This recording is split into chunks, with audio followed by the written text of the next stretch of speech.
The finish of the night was a mess. Orlando and the Lakers. 4 minutes to play. Harry, Lakers down 1. Luka Doncic. Going to get one in the corner, and he's going to knock this down for the lead. Yeah, nothing but upper body strength, nothing but nylon, a.k.a. nets for Luka. 22 points for him, but Paolo Banchero would see that and add more. He had 36 plus 10 rebounds. Magic down by 1 after he missed a foul shot, but then they're up. Desmond Bane knocking down the 3. Magic a 1-point lead. Now here we go. 27 seconds left. D. Wood, inbound play. LeBron. That's what I'm talking about. You see, LeBron still got that spring in those steps right there. He had 21, but now the Magic trying to respond off a miss. Wendell Carter Jr. Yes, the Magic by 1. Here we go. 7 seconds left. Same score. Here's your ball game. Luka, take it. Take it. Doesn't take it. Gives it up for LeBron. Very tough look at the finish, and the Magic get the win. Harry, what do we see? Well, number one, 10 times out of 10, Luka, you must take that shot. You had a window of opportunity. You wasted it. Then you pass it. No, shoot that basketball. I've seen him 100 times make that shot over people. Did not look good. We needed to hear from LeBron and Luka after another tough Laker loss. No, I'm not sure. I mean, obviously, you have to ask Luka what he saw on that, but I thought he had a good look, and it looked like he kind of just lost his balance, didn't have a rhythm with the ball, whatever the case may be, and it kind of allowed him to get back in front of him. I was kind of off balance when he gave it to me. I thought he had a great look, but no, that's what I looked. That's my POV. Did you and LeBron have any communication about the final play after it was over? When you passed it to him, did you think he had a shot, or did you recognize it was kind of be a tough opportunity? I mean, I just saw him open. I didn't want to lose the ball, and we didn't have timeouts, But like I said, shouldn't have picked up the ball. I should have tagged. I thought I was getting a clean look, but that's on me.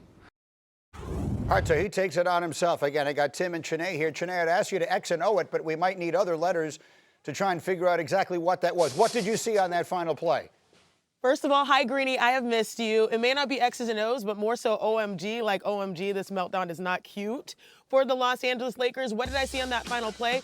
You're relying on the talent of 2 generational players in Luka Doncic and LeBron James. It was poor spacing. I think he could have taken that shot, but he also had 15 assists that night, so he felt like he was passing the ball to shooters that would knock it down. I'll even say this, Greeny. It's not this play, it's the play before. I don't know if you caught that defensive stop, and that's where they were trying to really seal the deal with this game. I heard one person on the mic, because we have mics on the rim. They said, let's get this stop. Well, the Lakers, they haven't, and that has been the story of the season. They are 24th in defensive rating. They let the Magic score, 31 points in the fourth quarter, shooting 59% or so from the floor. Their bigger issue than that final shot is the lack of ability to be able to get that final stop. And that, to me, was a double whammy for them on both ends of the floor. Well, so, Tim, you can look at it that way. You look at the lack of a defensive stop and then the sort of miscommunication between Luka and LeBron, and the whole final 30 seconds or so becomes, I think you're going to tell us, a microcosm of the Lakers season.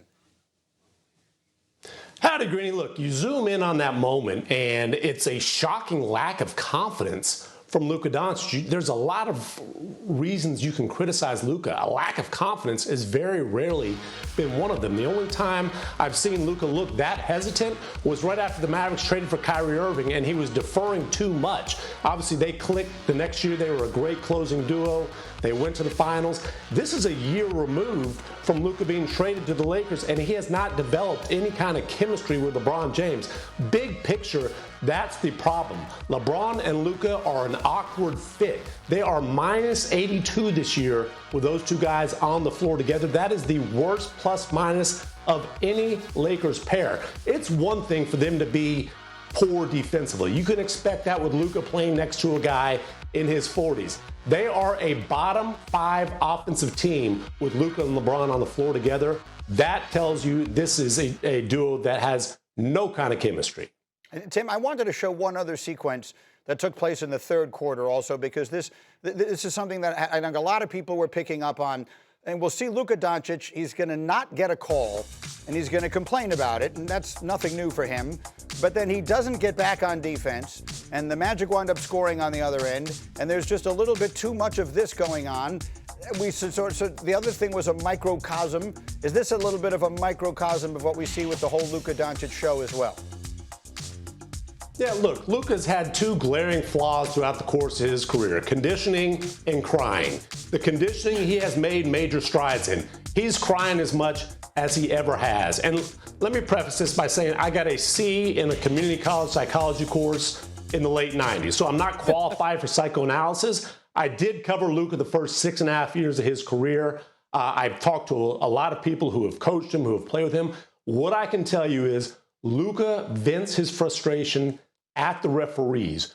So the more he's frustrated, the more he's whining, he's crying, and he worries more about sometimes the 3 guys in the gray jerseys than the 5 guys in the opposite jerseys. And look, he's going to have defensive problems regardless. It's hard to play defense if you never cross half court because you're worried about a call that you didn't get. Sinead. You're right.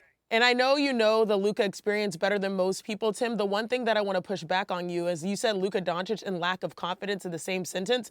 I don't really necessarily believe that. What I saw in that final possession was someone who shot 2 for 10 from 3, who understand maybe this was not my night to shoot that shot.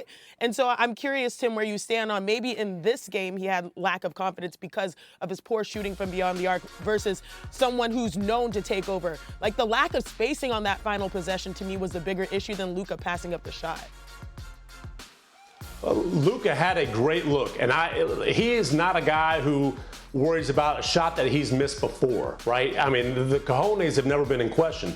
He passed up a great look to get LeBron a terrible look. That does not make any sense. And again, the one thing the Lakers have done really well this year is close games. So in that sense, this is an exception. But in terms of the bigger problems, that duo not fitting, Luka being frustrated at a lot more than the whistle, those are glaring issues right now for the Los Angeles Lakers. Yes, far be it from us to question the cojones. All right, both of you stay close by. We'll have much more on the hoops. It's as too we early, continue. Greeny. Fellas, I want you to watch the Knicks and the Cavaliers last night. Donovan Mitchell and the Cavs hosting the Knicks. Look who's in the house. Myles Garrett pulling the sword, and away they go. First quarter action, Donovan Mitchell cleared for takeoff. From Louisville. Shout out to Tom Jackson. Nice setup from Dennis Schroeder. Cavs with the early lead. Then it's Mitchell. It's Dean Wade. He's going to knock down a 3, and the Cavs have extended the lead to 9. 4 minutes to play in the half. Knicks are in a 5-point game. Jalen Brunson doing his thing. He would score 20. It's a 2-point game after the free throw. A minute later, a rare sighting last night. Karl Anthony Towns taking a shot. He only took 5 shots last night. He made them all. He had 14 points. Third quarter, Cavs up by 8, and here they go. Tell me what you see on this play, Harry. A wide open three-pointer. Nothing but nets. Get used to seeing that. That was James Harden. Here comes some more wide open 3-pointers. All right? So this is the Knicks. No good on one end. We're going down the other end of the floor. What are we going to wind up seeing, Harry? A wide open three-pointer. Nothing but nets. Horrible defense. That's Harden. He had 20. Let's keep it going. Fourth quarter, 10 minutes to play. Cavs up 14. What do we have here?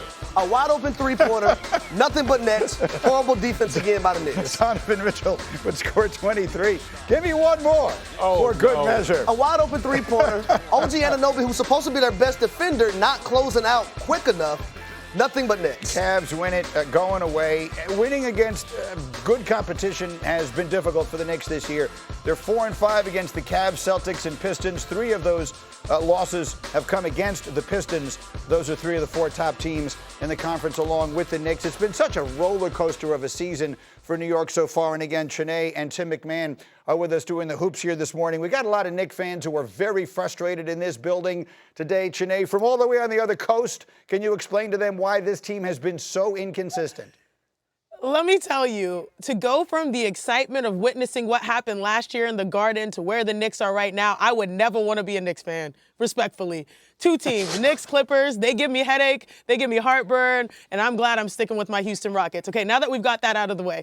A few months ago, I thought the New York Knicks were the clear-cut favorites in the East. On paper, they have one of the most talented rosters in the NBA. But where we are today is there are a lot of question marks because they don't show up in big games against the Eastern Conference best. And typically, I'd say they have the best player on the floor, but then Cade Cunningham drops 40+. Then we'll say, all right, they have maybe the top 2, and then next thing you know, they go up against a new remix lineup of the Cleveland Cavaliers, where Donovan Mitchell and James Harden look like they've been playing together for all of their lives. The biggest issue for the Knicks is they played at the level of their competition, but in this one it was egregious just because they didn't have enough weapons to really deal with this team. Do you know how hard it is to add a piece and not miss a beat? The Cavs have added a piece, and it looks like they are in championship form, so they are so far from what I expected them to be at the start of this year. And then, Tim, again, I had to look at this a couple of times to make sure I was reading it correctly. Karl-Anthony Towns took 5 shots in 29 minutes last night. He's a little bit of a lightning rod of a conversation in this town. What are the right things to say about him today? It's absolutely dumbfounding that Cat gets 5 shots, goes 5 of 5. Nobody else in the starting lineup was shooting the ball well. It's as dumbfounding as Shanae bringing up the Houston Rockets, fresh off them blowing an 18-point lead against a Knicks team who can't beat anybody else right now. Listen, the Cat offensive issue has been something that has been an underlying theme all season long. He's been frustrated playing for Mike Brown. You don't have to guess. He's made that very clear. Mike Brown wants to play out of concepts. Cat wants plays called for him. You got to figure out a way to get this guy ball. He's got to be more aggressive. His teammates got to find him. The coaches have to figure out a way to get him the ball. He ain't out there for his defense, and nobody else was scoring last night. So listen, go ahead, Shanae.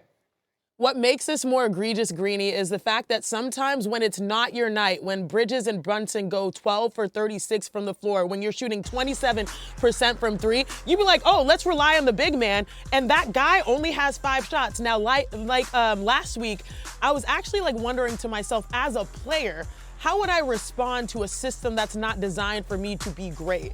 I would go on the block and demand the ball. But right here, it just, to me, is like, I didn't put too much blame on Cat in this one because as a coach, when you notice your shot is not falling, you have to be able to pivot to another strategy. And it just seems like they didn't have that requisite pivot. And to me, that's really dumbfounding. NBA